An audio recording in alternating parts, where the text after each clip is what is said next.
All right, hello everyone. Welcome to this session of DEMOFEST, Improving Qualified Demos through DQL Strategy with Rob Dean.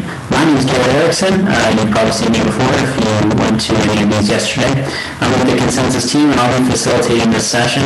DEMOFEST, of course, is hosted by Consensus. We're an intelligent demo automation software company that helps you scale pre-sales. Using Consensus, your sales engineering team builds a library of reusable interactive video demos that sales sends out on demand. Consensus automatically personalizes the experience and tracks engagement, bringing prospects to live demos better educated and ready to talk specifics. This reduces unqualified demos to near zero and can double your SE team's productivity. If you want to see an automated demo in action, click the link in the resources section of the video. I'll also post it here in the chat so you guys can take a look at it there. By the way, the announcement, we're going to know that the 2021 Sales Engineering Compensation and Workload Report will be released on May 26th. You can register for that report via the link on the left. Also, I'll let you know when we're recording this session. We'll be posting the recordings in our scaling pre-sales and sales engineering group in a couple of weeks. So look out for that. I'll post the link in the chat here so you guys can join that group. We also have some Q&A at the end of this session, so Rob will be presenting for a little while, and then we're going to have some time for you to answer your questions about DQL strategy. So please put them there. He'll also have some specific times for you guys to chat your answers and log in with some feedback on specific things here. We also want more feedback overall on this session in DemoFest, so go ahead and rate the session there. And now on to Rob. Rob Dean from TrueTech is currently the pre-sales director for TrueTech Inc., based out of London. Prior to his position, Rob has held a variety of pre-sales roles in the SaaS technology space, from creating and developing the pre-sales function for a startup to leading teams of high-performing SCs. He spent over 15 years in various sales positions also, including Director of Sales EMEA for Gartner. Rob is passionate about driving excellence in pre-sales using new technologies that support the profession and holds an MSc in Management of Business IT. And a fun fact, Rob just welcomed a baby girl almost 10 weeks ago. So he's very tired and ragged as new babies tend to make us, but he's here and we super appreciate it. So take it away, Rob. Yeah, thank you ever so much, Garrett. Hopefully my sound quality is okay still. I'm just going to quickly share my screen with everybody. And then if you can just let me know that you can see the PowerPoint presentation okay. Perfect. Go ahead. Fantastic. Thank you. Well, good morning and good afternoon to everybody. As Garrett said, I'm a little bit jaded still from the newborn, hence the slightly ragged look, but hopefully we can have some fun this afternoon. I'm going to be talking to you all about improving qualified demos through a DQL strategy. Before I sort of kick off with the presentation, I just want to do a massive thanks to the whole of the Consensus team, Gary and John, and to Garrett. This has been a fantastic event so far. Long may it continue. It's an absolute privilege to be able to join this esteemed lineup of presenters. So thank you ever so much for creating this fantastic opportunity. It fails to amaze me how, as a discipline, pre-sales, sales engineering, call it what you will, we're a pretty philanthropic group of individuals looking to continuously improve, the actual job function itself, as well as making sure that we all can do our jobs to the best of our ability. And I genuinely believe this is the best place to be working. If I had my way, I think everybody in an organization should spend 6 months in pre-sales so they can see exactly how things work through such a variety of lenses. But it's been fantastic. And hopefully we can have some fun over the next 45 minutes or so. So without further ado, just a little bit about myself. So as Garrett mentioned, I've been in sales and pre-sales leadership roles for over 15 years, probably nearer 20 years now, God. And essentially that covers some larger organizations like Gartner, Reed Elsevier as was. I've also been privileged enough to work in a number of Vista companies, including startups, where essentially I've been kind of the first SC on the ground and building up a team for a product launch. So I've had quite a lot of experience in that vein. I currently work at Trintech. We're a high growth organization. Locally in our region, we're looking at having 30% plus growth year over year. So as you can understand, that has a particularly significant drain on pre-sales resource, and that has really where it's driven us to start looking at ways that we can scale the function in particular, and we'll talk a bit about that as we go through the presentation. So that's about me and Trintech. So when I was thinking about trying to build this presentation, I wanted to try and draw a parallel between what I'm going to be talking about and something a little bit more everyday. And when I thought about the types of organizations in terms of pre-sales teams that I've come into contact with, every single one of them, every single individual, are very high performance. And it got me to thinking about qualification in sport, which led me to Formula One.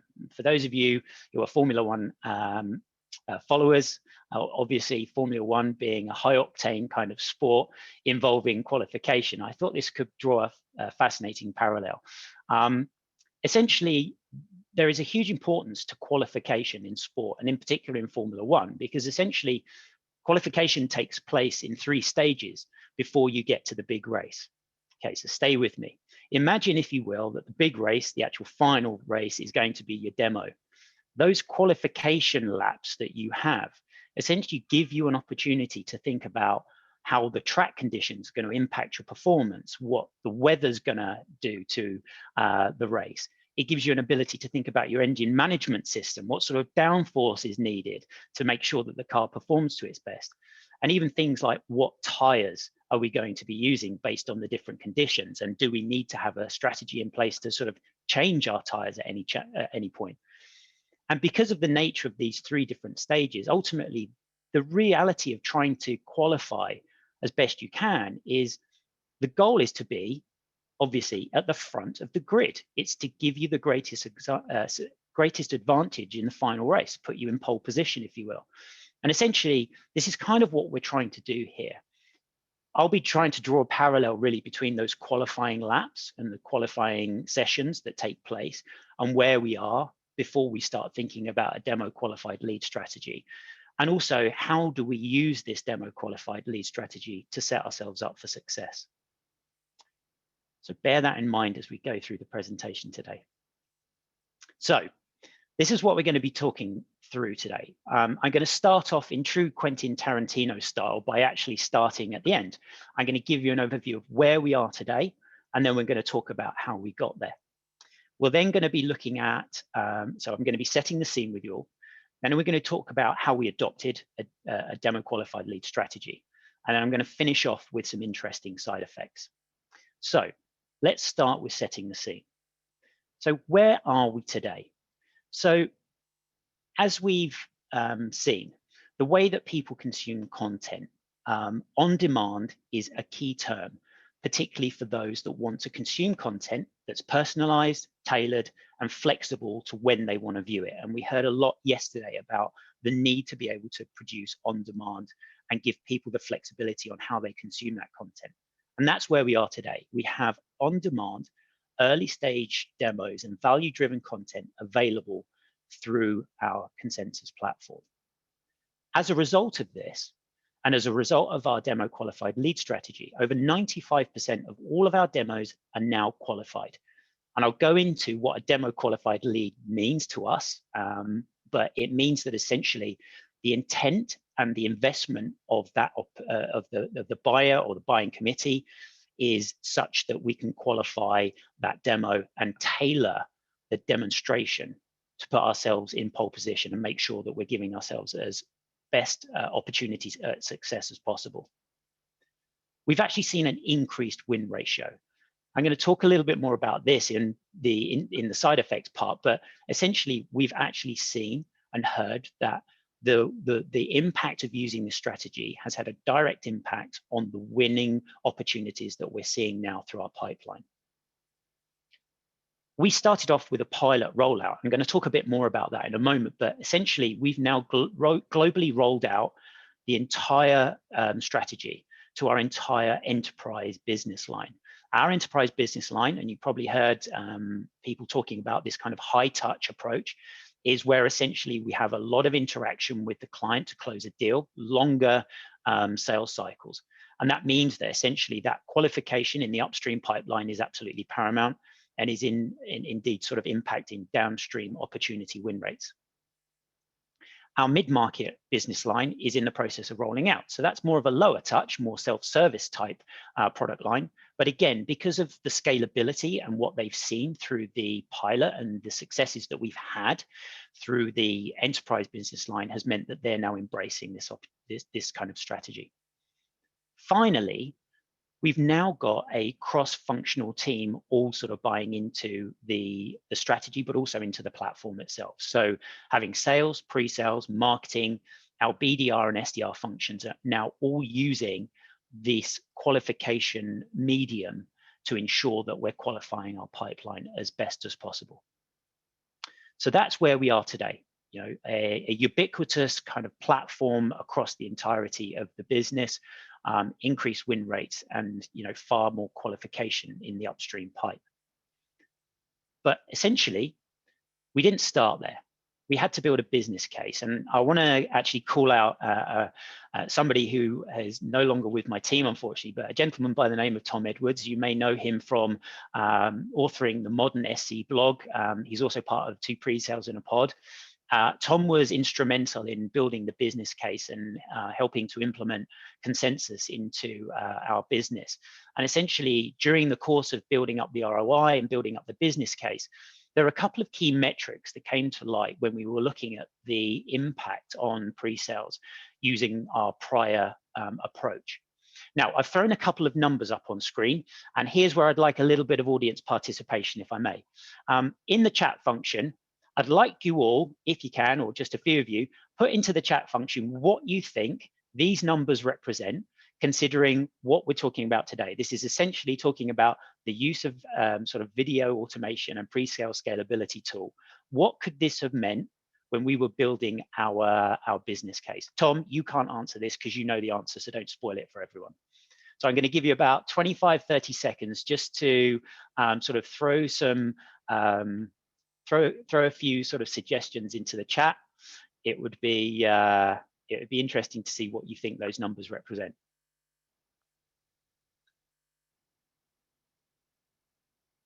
Demos, 14 wins, 14 in-person demos, 50. 14 of every 50 demos actually qualified, 50% lost demos. Natasha, spot on, well done. Length of live, 14 50 hour. Really good. Okay, great. Okay, so look, some really interesting suggestions there. Some very interesting suggestions. So let me just flick back to my presentation. All right, so let me take you through what these meant. So when we were thinking about building our business case, what we actually discovered was that, in fact, over 50% of our demos were wasted. It meant that what we found was of one in every 2 of the demos that we did, we saw an opportunity exit the pipeline after the demo without a close or without a win or a loss. It meant that either we were engaging at the wrong time or we were simply not presenting them with a tailored, needs-driven demonstration that struck a chord. That's a huge amount of wasted time. Secondly, we had a huge lag. So the number of days that it was between the demo or the request for the demo or the discovery and the demo itself was around 14 days. It also meant that we were tending to focus very heavily on art of the possible type, harbor tour type demos, because we hadn't qualified these opportunities enough. And this puts significant pressure on pre-sales resources. As I said before, we're a high growth organization, which meant that we were seeing significant numbers of deals coming through the pipeline. And it meant to try and tackle all those deals in the right way, we were in a significant, we had a huge amount of drain on our pre-sales resources. So that gives you an idea of how the business case was built. Let's now look at what a demo qualified lead means to us. So we've kind of shown you where we are today, where we've come from, and how we built the business case. So the reality of what we think about when we talk about a demo qualified lead is, are they interested or invested enough in the opportunity to watch a video? And if so, what is the level of that interest and what is their focus area? What are the needs and the requirements of that particular individual? So first of all, they've got to be marketing and sales qualified. I'm going to talk a little bit more about these kind of qualification gates for sales and marketing in a while, but the natural assumption is that they've passed through those initial gates. There's intent, there's probably some sort of sales framework that's been used to qualify them. The prospect has received a consensus video, meaning that they have been sent via email an opportunity to watch a tailored demo according to their requirements. We also look to see if they viewed some or all of the content, because going back to that statement around investment, if they're not invested enough to actually watch the video, then you could argue perhaps they're not as qualified as you think they are. The other thing is, have they invited other stakeholders? Have they shared that content with other people? Because if they have, as we know, buying committees, and in particular during COVID, I can speak from experience, there have been calls where maybe 2 years ago, you'd have 3, 4, 5 people in a meeting or on a call. I've experienced discovery calls now with 20+ people. Buying committees have increased in size, and the number of people available for those calls has increased because everything's been virtual. So that invitation to stakeholders is actually key in determining whether a lead is qualified or not. So they're the key things that we look for in terms of a demo qualified lead, okay? So that set the scene a little bit. Where are we now? Where have we come from in terms of building the business case? And what do we determine by a demo qualified lead? So let's now have a look at how do we adopt a demo qualified lead strategy, and what does it mean in the context of the technology? So I've tried to put a little bit of a framework around this just to give us a bit of, just to sort of frame this a little bit more. So I've looked at this old sort of PPT framework, which many of you might be aware of. It's kind of a change management approach, which looks at people, process, and technology, okay? And I'm going to be starting with the process. So when we think about the process in itself, when we look at the sales process and we look at kind of those qualification gates, yesterday we heard from a number of the speakers, Todd Jansen during his keynote, Don Carmichael during his exceptionally cool session, talked about the fact that over 83% of the purchase is done even without a sales rep. And then Todd actually went on to say that 55% of the actual purchasing is done even before we class what is a demo qualified lead. But the problem is, before we instituted something like a demo qualified lead strategy, we only had a marketing qualified lead, which was basically intent driven. It was either a response to a webinar or some sort of outbound marketing, something that just showed intent. We had the sales qualified lead, which was essentially probably based on either some form of BANT or MEDDIC framework to get some form of qualification. But well, then what? Because here, if you think back to my analogy with the Formula One, if you think about the fact that you have 3 sessions to qualify before the big race, it's almost like you've not bothered going into one of those sessions. You've done the first 2, but you've completely neglected the third. So actually, you're going into the big race, you're going into the demo without further information. And that's where the demo qualified lead comes in.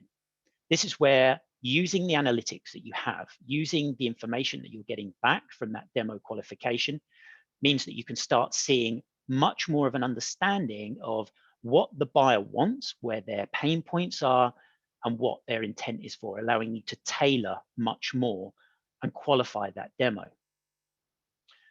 So let's have a look now at the demo qualified lead process. Now you'll notice I've put in the top, I've put playbook here as well. And I just want to call out my friend, Adam Freeman, who was kind enough to also point to my session. Yesterday, Adam started talking about the digital hybrid, and he talked about creating digital playbooks. And for me, this DQL process is really could be a starting point, but certainly is definitely core to looking at how would you create a digital playbook. In terms of the process itself and the way it works for us is, The natural assumption in terms of the DQL process is that firstly, it's sales qualified. So even forgetting marketing qualification, sales have qualified this lead. The expectation is that a consensus video has been sent out. So that there has been some form of video content delivered to the buyer or buyers. We've set up within our Salesforce instance a resource request. And the resource request is triggered on two things. One, that there is consensus videos sent out. And second of all, that there has been some discovery or level of discovery maintained or completed by the sales rep. Beyond that, we also look for video interaction. So we look to see, has there been actually some interaction with the content that's been delivered? So the expectation is that, yes, they will have done. But ultimately, it's another signal to us that there is an intent to buy. And then finally, based upon that interaction and based upon the fact that all of those other boxes are ticked, we can allocate a pre-sales resource to this, and it means that we can then go forward into the demo. So that's the way that we've kind of set up this process to ensure that we're allocating resources to qualified opportunities. It allows us to scale significantly. Next, let's look at the sort of the people side of things, looking at the stakeholders and how we get buy-in. So when you think about getting buy-in, it's important to think about the fact that obviously all of the stakeholders involved with this have to be completely invested to make sure that the strategy is a success. So the first thing is getting executive sponsorship. So making sure that from both a sales perspective, you've got somebody VP or above that is taking a top-down approach to this to ensure that they're pushing this strategy and it's adhered to. Otherwise, you can't get the level of qualification that you need. The other thing is to think about in the sales operations side of things. So we heard this morning a lively debate about KPIs, but essentially, we need to make sure that there are KPIs attached to the activities to drive the right behaviors. So essentially, it means making sure that one, that strategy is adhered to, but also from a pre-sales perspective, there's a KPI there to ensure that there's content available to ensure that we're doing the right level of qualification, be that value-driven, vision-driven, or functionally driven. The next piece is using the Demolytics. Now, the Demolytics basically give us analytics back on how well people are engaging with these with the content. And in addition to that, you have the ability to see things like when they're engaging. Obviously, the system has the ability, for those that aren't using Consensus already, has the ability to trigger an email notification the moment somebody starts engaging with the content, which means you know that you're top of mind. And the interesting thing about that is that it gives you an opportunity to start highlighting wins. So one of the things that actually during the pilot phase, which Tom did a lot of, was sending out weekly highlights of where there'd been wins. And that could be simply number of stakeholders that have been discovered as part of that content that's been sent out, or the amount of hours that may have been viewed of content, things like this. It really is, the key to making sure that this strategy sticks is making sure that you get that buy-in. Now, I could draw a bit of a parallel, if you will, between this and kind of the Formula One as well. I mean, if you think about, your executive sponsor is going to be kind of the team sponsor, pushing people to win. The KPIs really are, the driving or the driver's performance. The analytics are looking at, how's the engine performing, what's been changing, and then obviously the highlight wins are, the podium wins. Again, but the reality here is that it's very important to ensure that the people side of things is where you place your energy, because getting that buy-in is tantamount to making sure that a demo qualified lead strategy is successful. Okay, let's move on to the technology. So it goes without saying that the technology that we've been using has been Consensus, but essentially I want to talk a little bit about how Consensus sort of fits into the whole sales cycle. I mean, this particular slide is probably a simplified view of what many of you may have already seen in terms of how the Consensus videos fit into the sales cycle and how they can help scale and impact the qualification of the of opportunities. But essentially, one of the things I want to highlight here is that yesterday, for those of you that listened to it, Don Carmichael, during his presentation, talked a lot about the changes in buying behaviors, as well as talking about washing machines and not being rock stars. But essentially, those buying behaviors are one of the key triggers here for the way that it's so successful in terms of making sure that you're following some form of demo qualified lead or scalable strategy like this. Essentially, the way people want to buy and consume information has changed. And essentially using this type of format gives you an ability not only to deliver that content in a relevant format, but it also, in conjunction with the analytics that we get, gives you a significant level of insight that heretofore you never would have been able to do. So this is what ties back into that demo qualified lead strategy. It's making sure that through the different gates and at the different points in the upstream sales process, you're having as much opportunity to try and tailor the messaging and differentiate yourself during that upstream process. So we're going to move on in a minute, but one thing I want you to start thinking about as well is the demo qualified lead strategy in isolation is a great way of helping qualified leads. But if you think about it, it goes beyond that. The future really is about going beyond sales. It's about buyer enablement and having the ability to give content in the right format and getting information back based on that content really is about the starting point of future-proofing your approach to embracing buyer enablement. So I just want to touch upon that for a moment, beyond just the demo qualified lead. So really, if we think about kind of the buying, the move away from the sales cycle and think more about and shift gear into kind of the buying phases. If we try and look at it from a buyer perspective, again, Adam Freeman yesterday, great friend of mine, he talked about the digital hybrid and talked about how do you enable your champion as part of the process. And the reality is here that what we're doing is that we're giving these different elements during those upstream phases in the buying cycle to enable us to educate and to help those buyers and enable those champions to ensure that they understand exactly what is available and differentiating ourselves in their eyes. Now, Todd Jansen as well talked in his, in the keynote yesterday about the changing habits towards the business to consumer world. He talked about buying a house during COVID without any sort of sales interaction. Now, COVID in a way isn't the enabler for this, it's an accelerator. COVID has shown that there is an ability for people to gain even more information about a solution than before. And it's changed the way that they want to buy.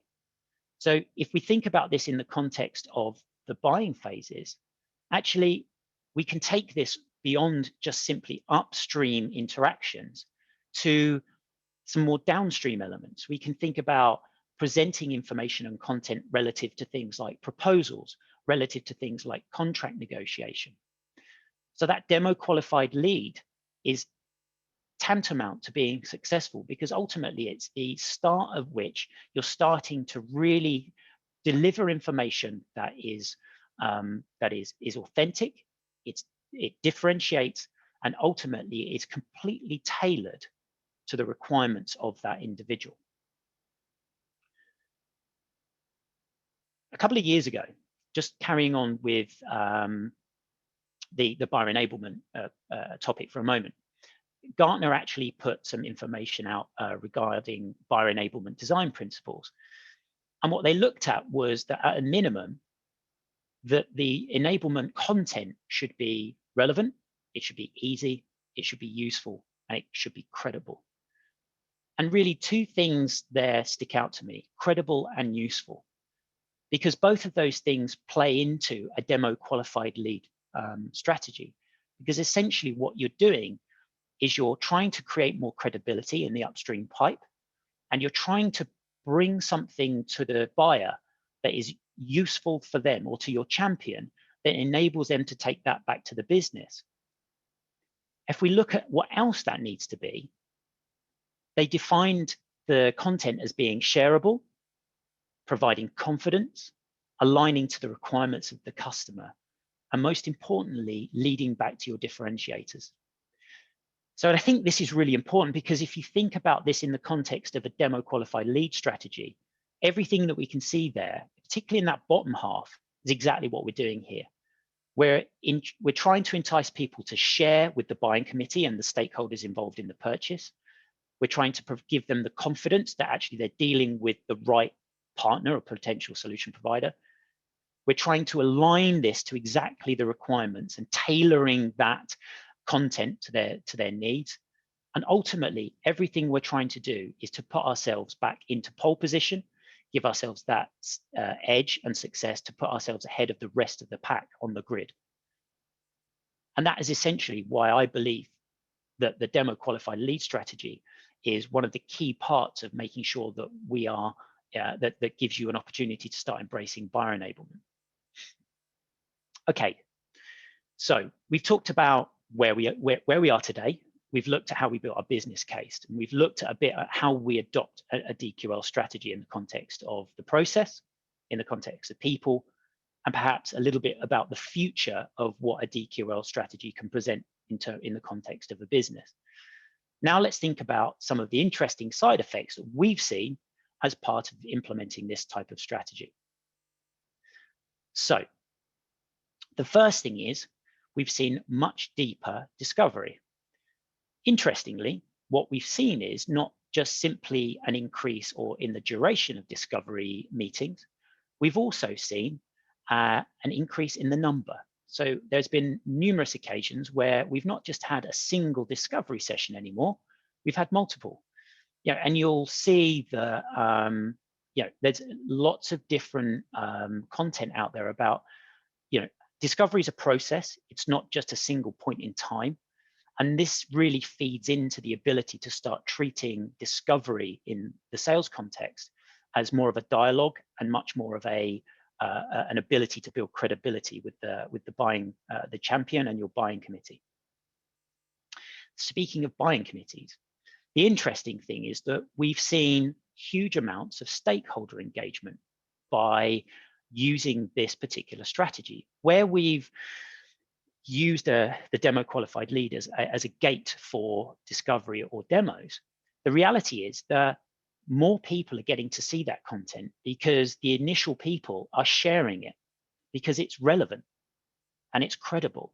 And it's meant that from a stakeholder discovery and from a stakeholder management perspective, one, we get to find people that otherwise we wouldn't have known unless we were given access to them. Secondarily, it gives an insight into who these people are, but not just who they are in terms of their job role, but also what their buying objectives might be and what their intents are. So we can get some genuine mood music back from the buyer to see where are their potential pain points and challenges. We've already talked about this, buyer enablement. So what we're seeing now is, rather than this being a pure push for sales, we saw in some polls yesterday during one of the sessions that, where do people go as a credible source for information? Well, 80, 90% of the time, it's to the pre-sales function. And that means that we are front and center in place to be able to drive and deliver enablement material. We've seen a decrease in late stage demos. Beforehand, what we'd find is that there were opportunities where essentially we would oftentimes end up having a proof point demo at the end, or after we've done the main demo for some, and it may be 2 or 3, just to appease certain people in the buying committee. That has reduced significantly. In addition to that, we've seen a decrease in the large duration or harbor tour, if you will, demos. In fact, since the implementation of this strategy, we've seen a decrease of over 40% since the introduction. So it means that 2 out of 5 of our demos previously would have been really long, and now we're actually being able to shorten the duration, and we're able to actually service more clients and scale up much more effectively. As a result, as you'd expect, that means there's been an increase in shorter focused demos.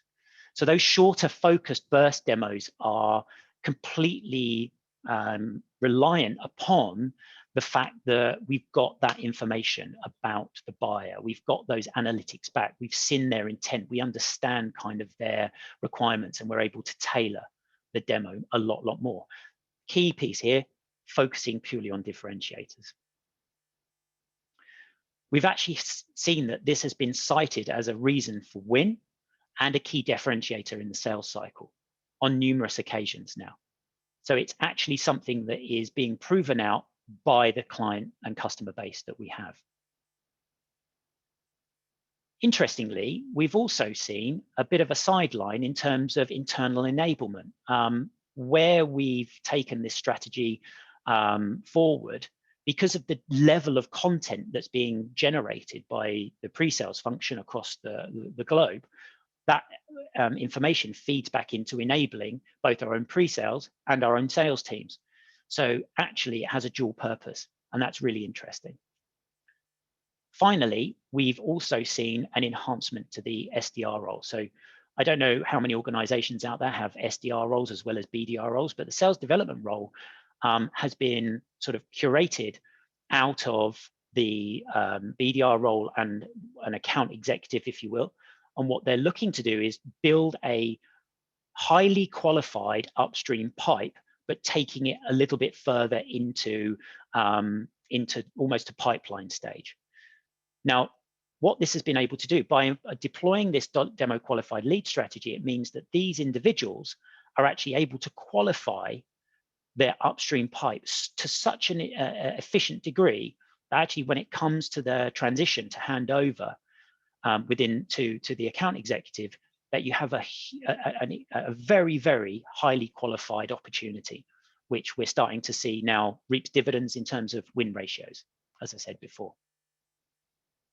Okay, so that's some of the side effects. One last bit of audience interaction. So bearing in mind everything you've heard me say today in terms of things like the impact of a DQL strategy, how it's benefited us. A couple of numbers on the screen again, and once again, I'd ask you to put your thoughts into the chat. What do we think these two numbers represent? And again, I will give you 25, 30 seconds, if you will, just to put in what you think those two numbers might represent.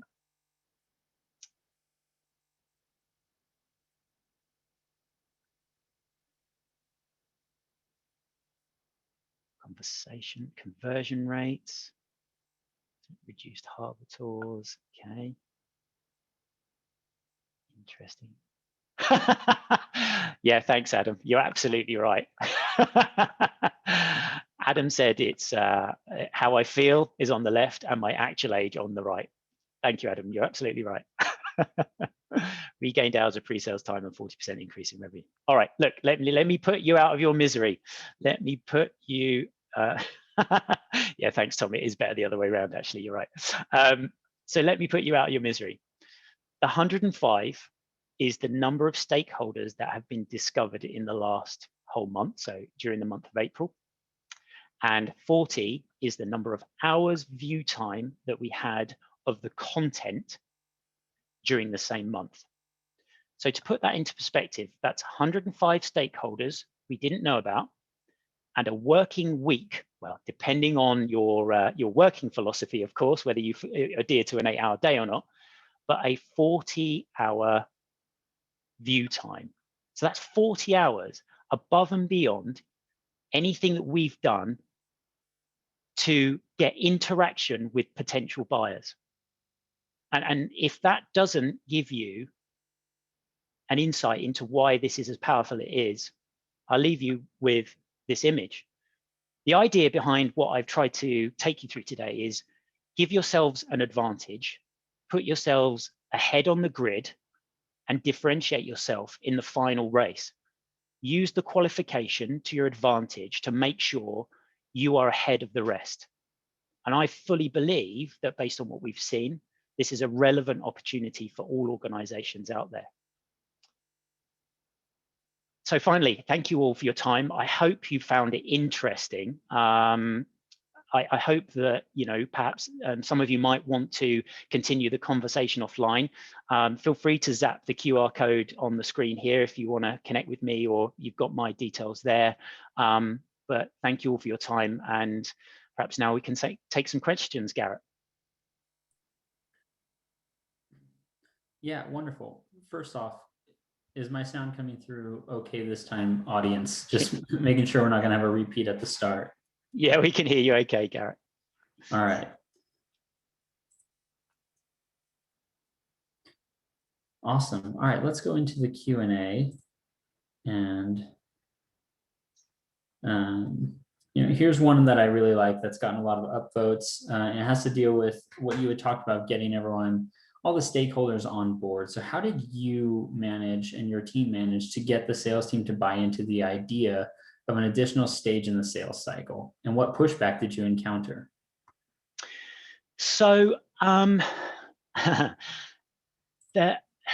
sales team that we have in our organization are, as with many organizations, a mixed bag. So you've got some people that are, they've been in sales for a long time.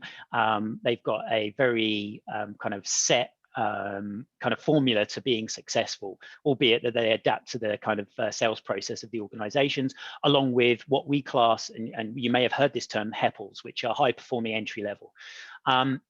Interestingly, we had very little pushback from anybody in the sales team. And I think the reason for that was twofold. One, making sure the executive sponsor buy-in was there. That top-down really helped us a lot, making sure that there was an expectation that there were going to be KPIs and there was going to be some, if you didn't do it, there were repercussions. But moreover, it was showing and highlighting the wins. Again, let me just go back. One of the things Tom did was send out a weekly email with highlighting the wins. I think when sales suddenly started to see the number of stakeholders that they could get access to, and most importantly, that email trigger, where you're top of mind, having instant understanding of when people are thinking about you and using that in the right way, it instantly made people realize, hang on a second, there's more to this than just another step in the process, because it's actually giving me an opportunity to actually not only qualify this lead more, it also means that when it comes to pre-sales involvement, we're actually already differentiating ourselves, and we can have a much more qualified conversation and a much more qualified demo. And let's face it, at the end of the day, when we've got a decrease in the amount of duration on the demo itself, that's less time for sales, more time for them to spend doing what they do best. So I'd say that ultimately it was a bit of a win-win situation, but there are some key things you have to bear in mind, and that is that kind of executive sponsor buy-in, making sure you're highlighting where it's working, and ultimately, playing that back to sales consistently. So you got to speak their language, the language of ROI. Indeed. Yeah, exactly. Hopefully that's answered the question. And then another one that came in is, how did you guys track wasted demos before all of this? So the way that we did that was essentially we looked at all the opportunities that we had in our pipeline. We've always tracked activities against opportunities. So we've always tracked things like where pre-sales have been involved in a technical discovery, where pre-sales have been involved in a demo. And what we've done is we've looked at what stage did the opportunity exit and what was the next outcome. So for example, if we know the stage in pipeline is stage demo, for example, and then after that, suddenly it goes to a stage of exit with no pursue, or exit with remarket, or whatever kind of status you're using, we looked at that and we simply extrapolated the number of what we classed as wasted or unqualified demos. So that's the way we looked at it. Basically, if it got to demo and then we didn't see any continuation of the opportunity, then that was basically an unqualified or wasted demo. Interesting. Love it. I think that's great. That's a great way to back into it. Another one here from Mark says, demo automation is great for creating DQLs, but how about validation of what's been shown to afterwards? Would be great if customers could add comments on the videos and tag colleagues in it. So here's the thing about kind of, so let's go back to what I was saying about buyer enablement. If that's something that people really want, then I think that they have an opportunity to do that simply in a more manual way at the moment. I think what we're trying to do here is give people an opportunity to receive information in a digestible format. We talked, we've heard from so many different presenters yesterday about the changing habits of the buyer. And I think with that in mind, let's just be mindful of the fact that when they're potentially viewing this, might be in the evening.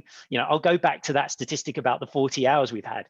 Now, chances are that's not necessarily going to be during the day, right? So it may well be that they're consuming this in their own time. Maybe they've got their feet up watching dinner or something, particularly because of, the impacts of COVID. So, is that an additional element that might be relevant? Perhaps, but I would argue that where we've seen, the greatest wins have been based on what we're doing till now. Amazing, thank you. And last one here from Adam says, what was the impact on stakeholders discovered through this method? Well, I wouldn't say it's night and day, but possibly night and later that night, right? So yeah, the reality was that whilst we were already using it in those very upstream elements, the fact that we brought this DQL strategy in meant that actually, because we'd had the ability to drive both vision and value content, and then more kind of, I guess, relevant kind of specific content, meant that because of the amount that was getting shared increased, the number of stakeholders inevitably increased. So, the reality there is you're just getting more chunks, or you're getting more bites at the buying committee cherry, if you will. Very cool. Great insights. Again, thank you, Rob, for taking the time to be here, taking time away from your new and growing family to do this. And honestly, it's been an amazing session. Thank you. Want to remind everyone coming out of this that we have the link, the Scaling Pre-Sales LinkedIn group. So the link is in the chat here if you want to join that. And that's where we'll be posting recordings to this session and all of the DEMOFEST sessions. Please, if you love this session, rate it here. Let Rob and I know how everything went. We had a little bit of a hiccup there with the audio at the beginning, so duly noted, and we'll make sure that doesn't happen again. We also invite you to these following sessions at the top of the hour. We got dramatically increased interactions in virtual demos with Julie Hansen, discovering demo strategies and tactics for transactional sales cycles with Peter Cohan, and out of the blocks, getting pre-sales onboarding right with Claude Moriarty. Sure to be an amazing session, great hour ahead of us. Again, thank you all for attending, and we hope you have a great rest of your DEMOFEST, and we'll see you in a bit.